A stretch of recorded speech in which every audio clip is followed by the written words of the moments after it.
The British are not in a good position because they've gone from a situation where they were part of a coalition confronting a single adversary to now they're essentially fighting by themselves with no European allies, and they're engaged against two different powerful adversaries, one in Northwest Europe and the Atlantic, and the other one in the Mediterranean, which means the British are going to have to fight a two-front war, assuming they want to continue this contest. An excerpt from today's guest, who's written an expert account on the maritime struggle in the Mediterranean and the Middle East, 1940 to 1945. Author Brian Walter is here, and I'll speak with him right after this break. I'm Robert Child, and this is Point of the Spear.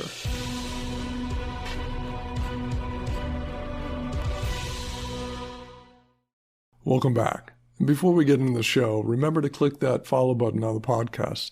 It helps more military history lovers find the program, and thank you very much. Today's guest is a retired Army officer from a combat arms branch with a Bachelor of Science Degree in Political Science and International Relations.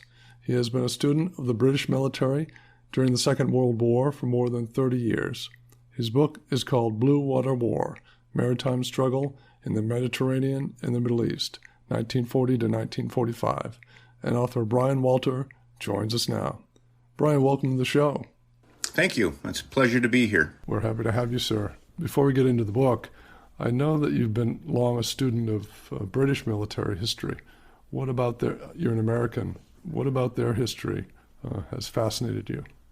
Well, that's a great question, because people find it very fascinating, the fact that I am an American and yet I write about British history. They also think it's fascinating that my background is that of a retired Army officer, and yet I primarily write about maritime activities. But if you read my books, you'll see that I actually do go quite a bit into the concurrent ground campaigns that are also underway during these various theaters. And I do that because, the various campaigns were intertwined with each other.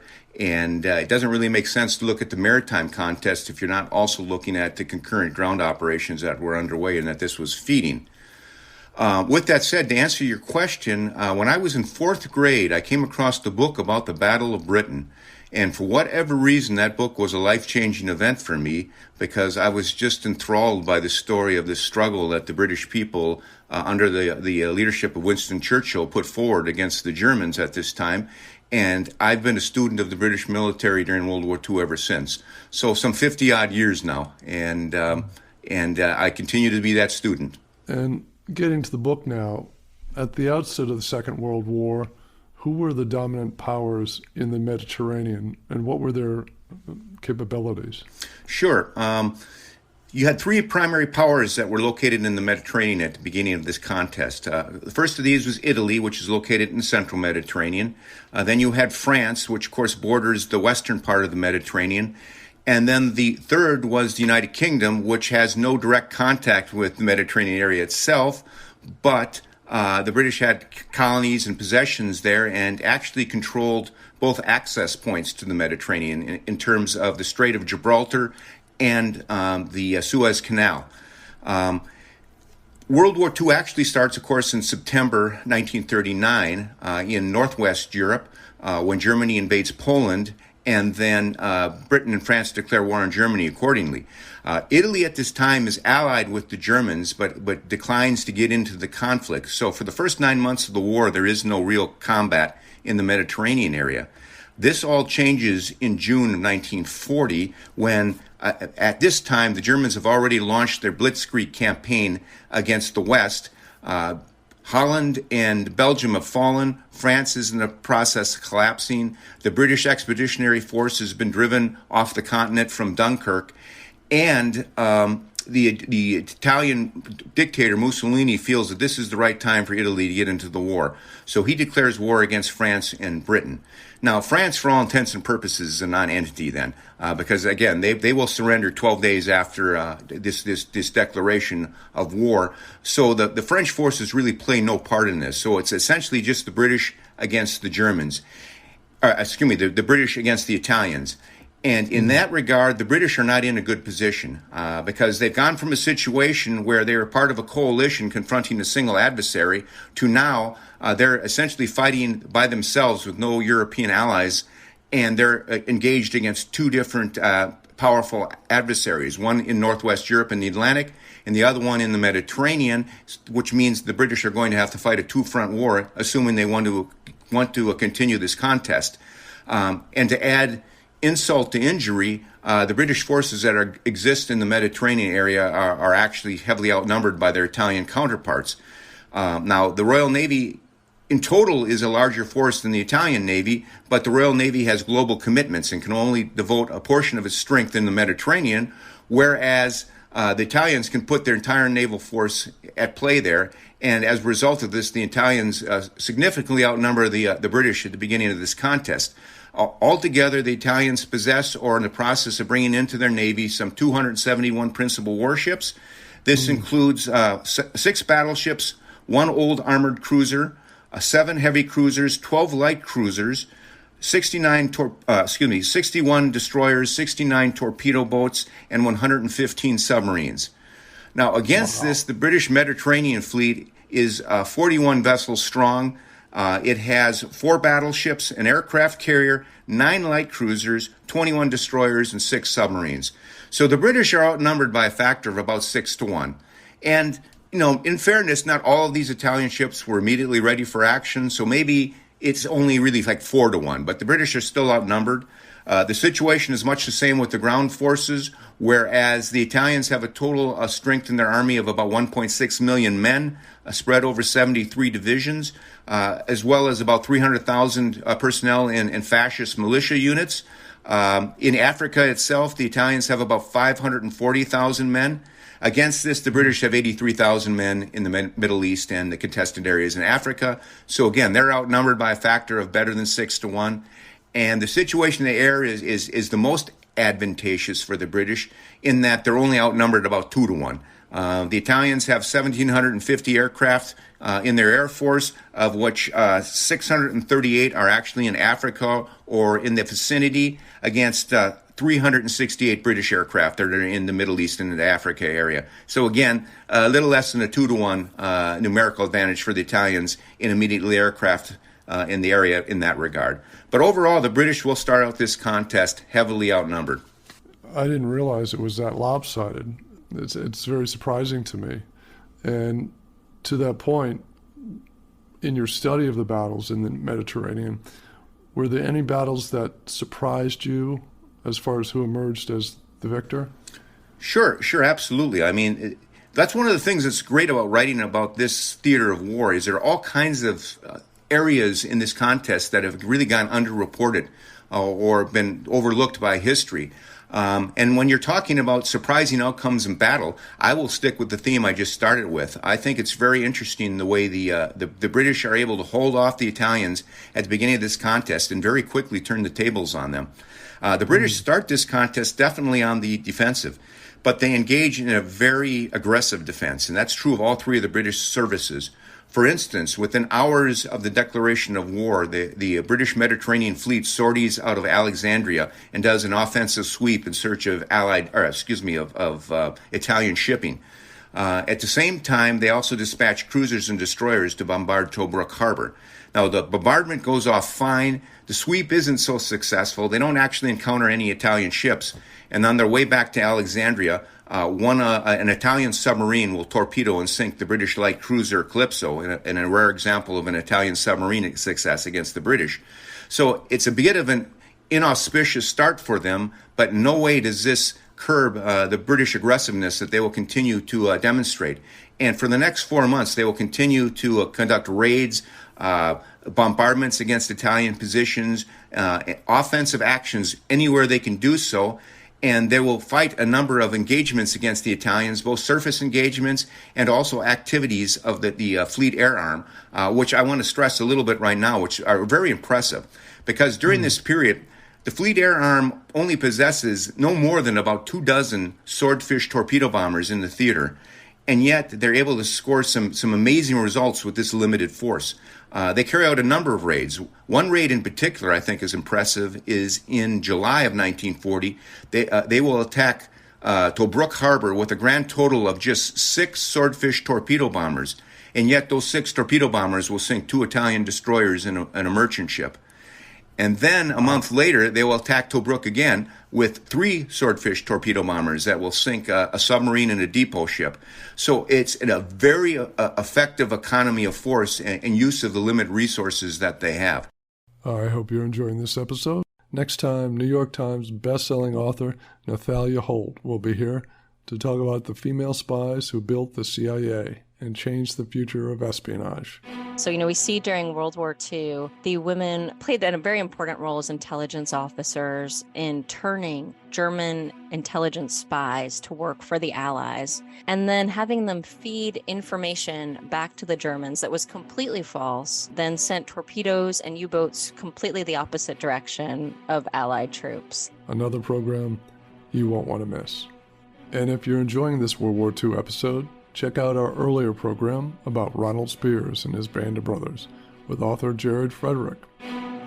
One of the core elements of the book is his written correspondence with Dick Winters, because that truly gave us an insider perspective, perspectives in which they were very candid with each other about what they did and what they did not do during the Second World War. And so that was one of the really fascinating things, is that you saw these older men coming to terms with their celebrity that they were sometimes uncomfortable with.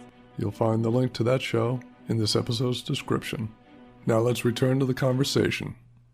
These fleet air arm raids, tied with the activities of the surface warships during the first 4 months of the war, will sink about 24 Italian principal warships, including Italian submarine losses, which again, against the overall size of the Italian Navy, isn't that substantial, but it's a steady stream of attrition that the British are attaining for minimal loss to themselves.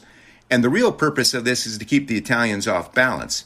And then as resources finally start arriving into the theater, the British are able to take even more substantial offensive action. The best classic example of this is in November, the fleet will carry out Operation Judgment, which is a carrier air attack against the Italian naval base at Taranto. This has often been compared to Pearl Harbor. In this regard, I think it's a bit, of exaggeration, because the Japanese will attack Pearl Harbor with 6 aircraft carriers and 350 strike aircraft. In this case, the British have a single aircraft carrier, that being HMS Illustrious, and again, they attack Taranto with a grand total of 21 Swordfish torpedo bombers.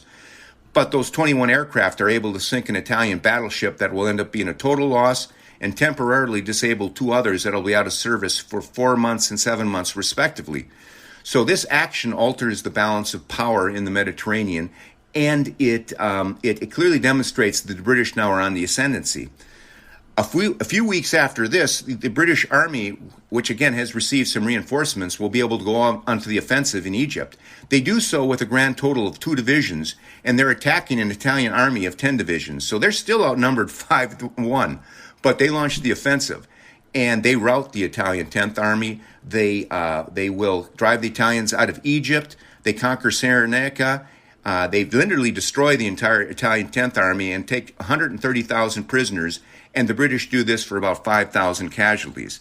Then, as this Operation Compass is winding down, they will launch a similar operation against Italian East Africa. Now, this campaign will last longer, about 10 months, from the end of January 1941 through the beginning of November of that year, during which time, again, 2 converging British forces, which are never more than 5 divisions strong, will conquer all of Italian East Africa. In the process of doing so, they will destroy an Italian force of 290,000 men, of which about 200,000 are taken prisoner, another 15,000 are killed, and the rest are primarily native troops that simply desert and disappear into the wilderness. There's a considerable amount of naval fighting that is associated with this campaign, during which the Italians will lose 7 destroyers, 2 torpedo boats, 4 submarines, and 43 merchant ships worth 255,000 tons. British losses for this entire campaign amount to about 6,000 combat casualties and no naval losses to speak of. So again, an extremely lopsided victory that the British score. And when you look at these actions on paper, there's no way the British should be able to do this, but obviously they do. And they very quickly turn the tide against the Italians, to the extent that the Germans have to intervene into the contest starting in January of 1941. And going forward from there, Germany then will increasingly become the dominant player in the Mediterranean, and conditions will become much worse for the British. But this initial period of time, when it is the British just against the Italians, the British very quickly will turn this against them and really win that portion of the war. As it progressed, bringing it up to September 1943, the Italians signed an armistice and left the conflict. Was that the end of the struggle in the maritime struggle in the Mediterranean? Well, that would be a logical conclusion to draw, but in fact, that is not the case. Now, up to this point, you're looking 39 months into the war. The Italian Navy's lost 194 principal warships. So against the original force they have, that is about 72% of their original force. Now, of course, since then, they've also added additional ships through construction into their Navy. As one of the stipulations of the armistice that brings about Italy's departure from the war, the Italians have to surrender their fleet to the Allies, which they dutifully do. Eventually, a total of 108 Italian ships will be surrendered to the Allies. This includes 5 battleships, 9 cruisers, 37 destroyers/torpedo boats, and 14 submarines. So a substantial force. And again, you would think between these two events, the 194 ships that they've lost up to this point and the 108 ships that are surrendered, that pretty much ends the contest. You would think that would be the point, that the contest would be over, but in fact it's not. The Germans will simply move in and take over. They literally go in and they take over Italy. And Italy will become another occupied country, just like so many other countries in Europe. The Allies will then invade Italy, and for the next 20 months, or the final 20 months of the war, you will see the Allies combating the Germans for control over Italy, while the Italians are primarily bystanders to the activities that are going on within their own country. The same holds true for the Maritime War, is the Germans will come in and basically be able to seize a number of Italian ships. Now, I mentioned 108 get away, but large numbers of Italian ships cannot get away. And surrender to the Allies. These are, by and large, ships that are non-operational at the time. Either they're undergoing repairs due to battle damage, or in many cases, they're new vessels that are under construction that haven't been completed. And the Germans will seize these vessels in the various ports and put many of them back into service now in the German Navy. And eventually about 36 destroyers will be brought into the German Navy and used in the Mediterranean, as well as German U-boats and the Luftwaffe, which of course have been there since 1941.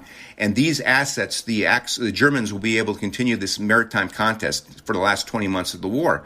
And just to give you an idea of the scale of the combat that will still continue after this point, during this period, after the surrender of the Italian fleet, the Allies will still lose 39 principal warships in the Mediterranean, and the Germans will lose 111. So there's obviously still substantial naval combat that takes place in the theater after the Italians bow out of the contest. Now, when the Americans entered the war and also obviously brought the Navy into the Mediterranean, how did they get along with the British? Were they rivals or were they comrades? How did they work together?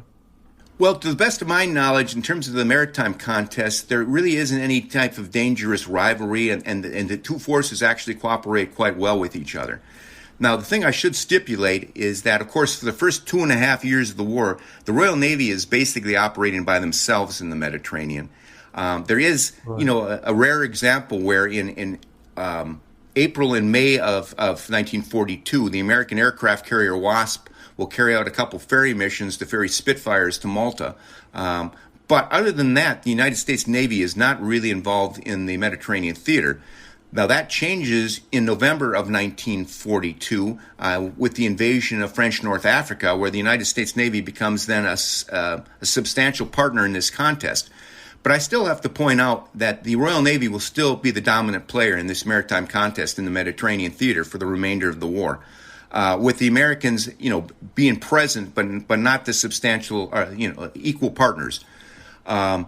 With that said, there is one exception to that, and that is the invasion of southern France, where the Americans will play the dominant role in that specific operation. American forces will provide a total of 59.4% of the vessels used during that invasion, compared to 35.6% for the British, and then the remaining 5% coming from other allied nations, most notably France. But altogether, this is the one exception, and for the rest of the campaign, the British are still the dominant players. But to the extent the Americans are involved, and they are certainly involved, the cooperation is good. Now, the one other thing I'll just quickly point out is even though American involvement with the Navy isn't that substantial during a lot of this period of time, there's another major American player that is heavily involved in this maritime contest, and that's the United States Army Air Force, which, again, starting at the very end of 1942, will actually become a very significant nemesis to the Axis maritime forces in the region, being responsible for the destructions of large numbers of Axis, both merchant ships and warships. And there will be periods where the United States Army Air Force is actually sinking, more Axis ships than all British assets are combined. So the United States Army Air Force actually does become a major player in this contest. In some respects, even more so than the Navy is. Incredible. The book is called Blue Water War, The Maritime Struggle in the Mediterranean and the Middle East, 1940 to 1945. Brian, thank you so much for being on the show today. You're welcome. That's it for this episode. Thanks so much for joining me. Next time, New York Times best-selling author Nathalia Holt will be here to talk about the female spies who built the CIA and changed the future of espionage. So, we see during World War II, the women played a very important role as intelligence officers in turning German intelligence spies to work for the Allies, and then having them feed information back to the Germans that was completely false, then sent torpedoes and U-boats completely the opposite direction of Allied troops. Another program you won't want to miss. And if you like what you hear, leave a review or a rating or just click the follow button. And be sure to check out our Point of the Spear YouTube channel with bonus video material plus full military history documentaries. There's tons to explore, and I hope you check it out. I'm Robert Child, and this has been Point of the Spear. Music licensed from audioblocks.com. Point of the Spear is produced by RSC Media Group.